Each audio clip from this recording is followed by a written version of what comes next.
আল্লাহ রসুল বসা, আবু জেহেল, উতবা, সাইবা, ওয়ালিদ ইবনে মুগিরা, এরা তো রসুলের যুগের, রসুলের সময়কার খুব খারাপ মানুষ ছিল। এদের কাজ হচ্ছে সবসময় ইসলামের ক্ষতি সাধন করা, এটাই হচ্ছে তাদের কাজ। কিন্তু নবীজি সাল্লাল্লাহু আলাইহি ওয়াসাল্লামের কাছে এই সমস্ত নেতারা, এই সমস্ত মুনাফিক এবং কাফেরদের নেতারা এসে বলে, ইয়া রাসূলুল্লাহ, ইয়া হাবিবাল্লাহ, আপনাকে দামি গাড়ি দিব, আপনাকে ভালো বাড়ি করে দিব, আপনি যদি চান এই মক্কা মদিনার সবচাইতে সুন্দরী মেয়েকে দিয়ে আপনার বিয়ে দিব। হ্যাঁ নবীজি, আপনি যদি চান আপনাকে আমরা আমাদের নেতা বানায় দিব।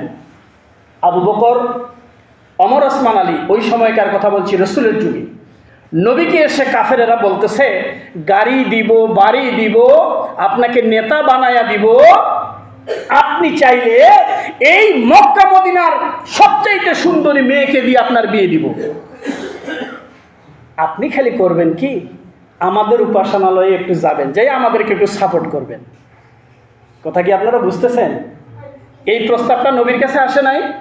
নবীজি, আপনি শুধু আমাদের উপাসনালয়ে যাবেন আর আমাদেরটাকে একটু খালি সাপোর্ট করবেন, তাহলে আপনার আর কোনো সমস্যা, সব কিছু আপনার পূরণ হয়ে যাবে। আমার রাসূল দজাহানের বাদশাহ সেদিন বলেছিলেন, আবু জেহেল, উতবা, সাইবা, ওয়ালিদ ইবনে মুগিরা, শোনো, তোমরা আমাকে দামি গাড়ি দিবা, তোমরা আমাকে দামি বাড়ি দিবা, মক্কা মদিনার সবচাইতে বেশি সুন্দরী মেয়ে দেখে আমাকে বিয়ে দিবা, আর তোমরা যদি চাও আমাকে নেতাও বানাইয়া দিবা। আবু জেহেল, উতবা, সাইবা, শোনো, আমি দিনের নবী এগুলি চাই না রে।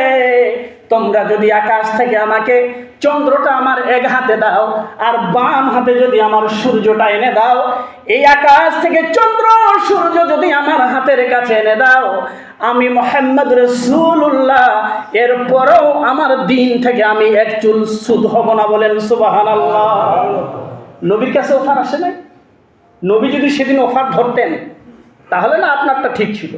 আপনি যান, সমানে যান, সব জায়গায় যান, তাদেরকে শুভেচ্ছা দেন, তাদেরটা আপনি সাপোর্ট দেন, তাদেরকে ভালো বলেন, আমরা আপনাদের সাথে আছি, এদের সাথেও আছি। কোন ইসলাম আপনারা কায়েম করতে চান? এই ইসলাম আমার রাসূলের ইসলাম নয়। আমি জানি না তারা কোন ইসলামের দাওয়াত দিয়ে আজকে জাতিকে বোকা বানাচ্ছে।